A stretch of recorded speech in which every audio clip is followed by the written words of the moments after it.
Let's go!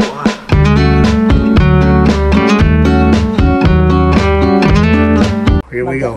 Maganda Opo. na ipaksiw na may gata. Lagyan ng luya, sibuyas, salt and pepper, at saka Simple lang. simple. Ayan po, si Mother. Ayan po, pero hindi yan po ang lulutuin namin. Ano po ang lulutuin nyo dyan sa yung version niya? Sinigang. Oh, sinigang. Sinigang. Nakaka-crave na naman po kami ng sabaw na sinigang. Basa. Basa steak. Nabibili po yan sa mga Asian store, superstore. Yeah. Ayan po, steak. As para sa ay kwento, pwede nyong i-grill. I-grill. Pero ang sabi po nga ni Mother, pwede nyong gataan, guys. Na may sili, kung anong gusto nyong... Ay, banana... Ano yun? Banana leaves daw, yung parang... Banana... Blossom? Yung malalaking sili. Yun pong panigang daw po, banana. Banana... Peppers. Ayan. Simple lang po ang namin dito. Hindi po kind of sexy thing pang restaurant, pero hindi po. This is a simple, honest cooking. Straight up, simple, nothing fancy. But it tastes amazing. It will rock your tongue and your world. Kaya sabi ng French, bon appetit. Bon appetit? Sabi ng Pilipino, mangantayon, kumain po tayo. Mangantamo, sabi ng Kapampangan. Ayan. Ayan po, ang aming ingredients, the main ingredients of sinigang is today. Yung pong minudo, pinaplano pa lang po yan, ginagather ko pa lang ang ingredients niya, guys. So, tune up at panoorin nyo ang simple but honest cooking of my mother here in Vancouver at Manalotos Place. So, see you then, guys. Ingat. Bagong beauty. Sino po yung nagkuhan sa inyo? Nagpasalamat nga kayo kayo. Ayan, salamat, Minnie. Minnie, salamat. Ayan, thank you so much, Minnie. Pilipino po siya. Ang kanya lang po is Vietnamese ang apelido niya. Ewan ko kung nakapangasawa siya ng Vietnamese. So, ayan, ang aming press bok choy. Ang po yung white radish. They call it Filipino radish or Japanese. Ayan. Ginagawa po ng ito ng Korean na pinipikles po nila ng Korean as their condiments. So, yan po ang Trinity ni Mami. Again, parang wala siyang bawang ngayon. Pero ewan ko kung anong version niya ngayon.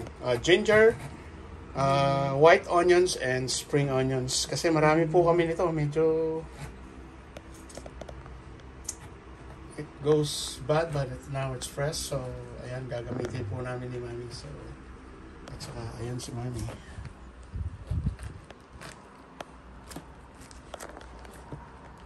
So, lahat po ng senior dyan. Keep active and... Hindi lang senior. Oh, hindi lang daw po senior, kundi yung mga middle age. Basta may pagkakataon. May pagkakataon. Ayan. Magluto. Ayan. Sige nga po, Mami. Encourage nyo nga sila na... Yeah. Si Mother, so... Pag magluto kayo with love. With love daw. With love, guys. With love. With love. Pagluluto, be patient. Salamat kay Mini sa hairstyle ng aking mother. Ayan. Bumata si mother, naging 70 plus. Ayan. Okay. Ayan po ang grip niya sa style niya sa... Hindi ko po siya pinakikialaman, kundi ala. Ayaw po niya, kaya kailangan siya mismo ang gagawa. Ayan. Of course. Kaya nga, cook with love. At lagi itong ano bang tawag niya dyan? Sa Ilocano? Garbanzos. Ay, ano? Garbanzo. Ano ba? Radis, yun. Yeah. Labanos. Rabanos. Ayan, labanos po pala ito sa atin. Mm. Labanos, mustasa, Pwede mo isalad. sibuyas. Asan ho yung kamatis natin? Ay, nandyan daw po yung kamatis. Mm. Kumakanta lang po ako ng bahay ko po. Ayan, para hindi ho boring. Oh, ayan. Nice. Precise.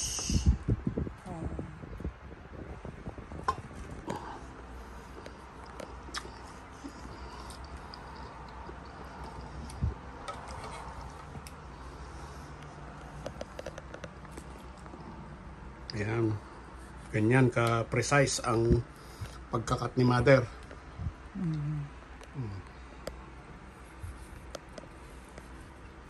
Hindi ko kayo nahihirapan? Yan sa malaki? Awa. Okay lang ho. Anong ibig mo sabihin dito? Yan. Oh, hindi ko kayo nahihirapan sa... Hindi ba? Talagang sanay nyo na talaga yan. Yeah. Ayan. Sanay po si mother sa ganyang mga chef knife. Yeah.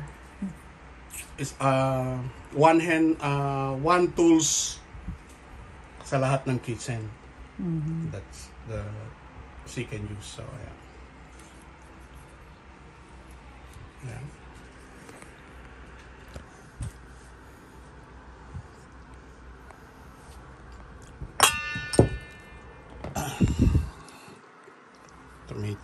Tomato paste, ayan. So, makita yan. Maganda ang mag-encourage sa mga old people sa pagluluto. Opo. Scam yan. Baka silos. Silos? Baka. Okay.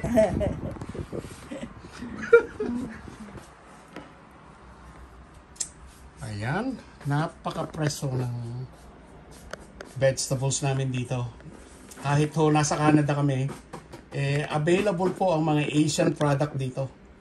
Which is amazing. Lahat ho ng luto, maluluto ninyo. Asian cuisine, Italian cuisine, Mediterranean cuisine, French, American, and Canadian poutine. Ayan. Ayan o.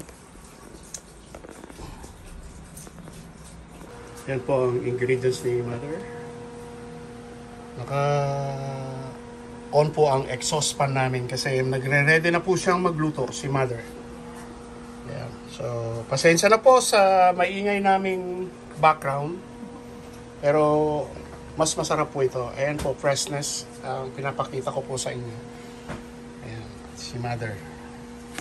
Saka nakita nyo naman ang bagong hairstyle ni mother. Beauty. Thank you sa'yo, Mini. You take good care of my mom's hair cut and hairstyle. Thank you so much.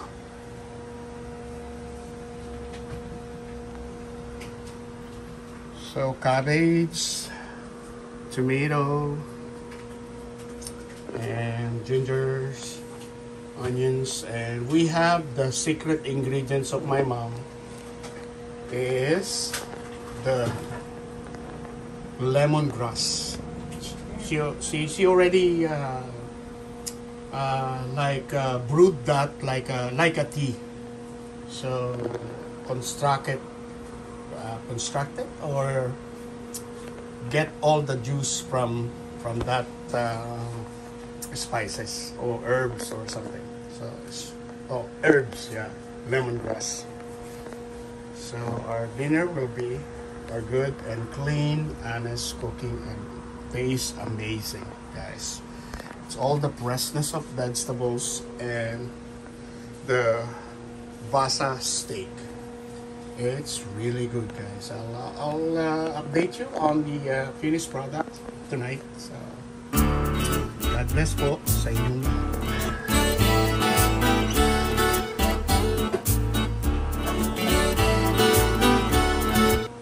Po yung ginagawa ninyo, Mother. Yan. Linagyan ko ng asin, yung paminta.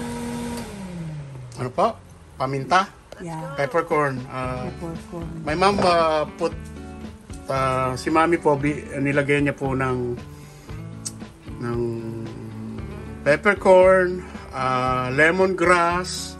Ayan, nagbo-brew po siya parang tea. Kaya ayan, ang base start ng kanya. At ilalagay ko man.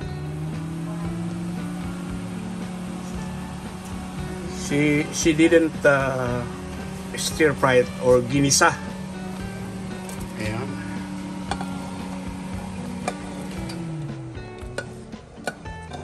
That's my mother. Ang bagong hairstyle niya. Okay, here we go.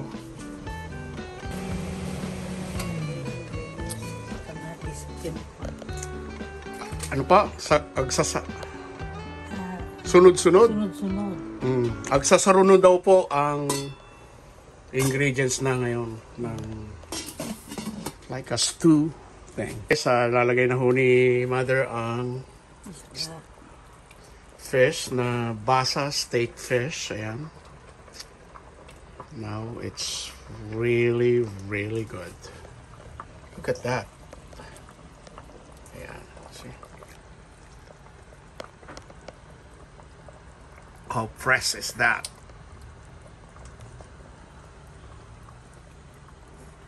Kung minsan, taro rin po ang nilalagay ni Mother. Yeah, taro. Ayan. Dahan-dahan. Dahan-dahan lang daw po ang pagsisimmer, hindi ho yung hard-boiled talaga. Yeah. Ang simmer ho talaga is, ayun. Ayan si Mother. Simple lang daw po ang pagluluto. Yeah. Ano ho ulit? Sabi niya? Simple lang. Simple lang. Yeah. Ayan. Yan na po ang nahuhuli. Yeah, nahuhuli. Yung mga tender vegetables. So, Yeah. paibabaw na lang po ni Mami yan kasi gusto niya rin medyo may crunchiness pero alam niyo na wala kaming ngipin pero masarap pa naman ang gusto namin. Ayan. Ayan o, ilalagay na ho ni Mother ang final touch ng aming sinigang na fish steak Vasa. This is bok choy. Ayan. And then we'll eat. Ayan na po. Sa lahat po ng mga kapatid ko dyan sa iba't ibang panig ng mundo, ng mga OFW, ingat po kayo. At kain na po tayo sa luto ni Mother. Isa rin pong OFW si Mami. So, yan. Kaya lang po, retire na po siya. Kaya, yan.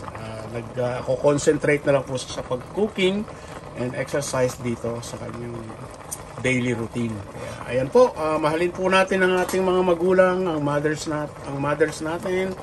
At lahat-lahat po tayo. Spread the love, ika nga. Ingat po. Yeah.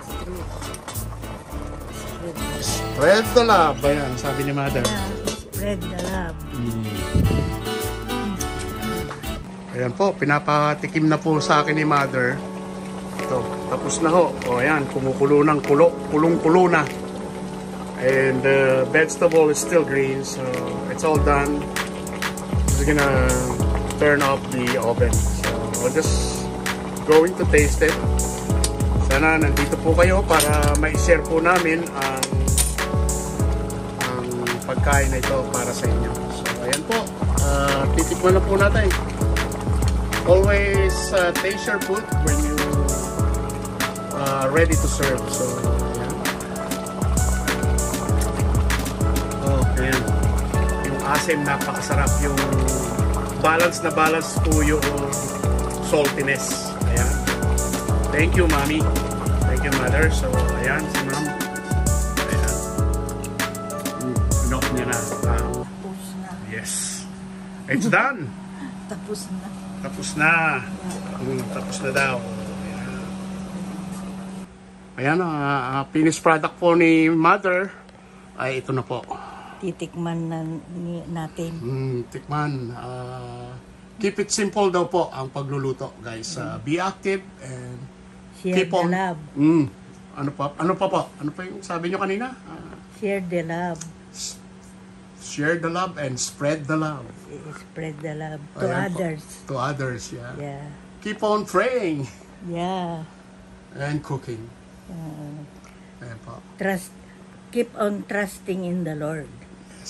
Commit thyself. Aha. Perfect. And He will do it. Okay. Yeah.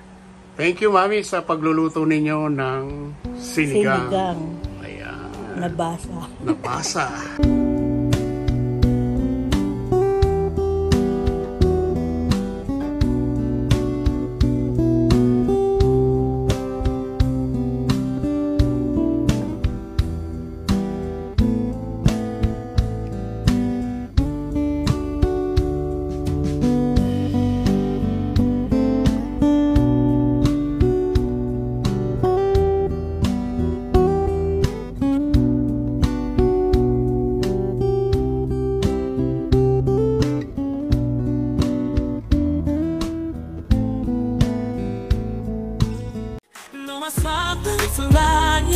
In a bright dust of love day, your love surrounds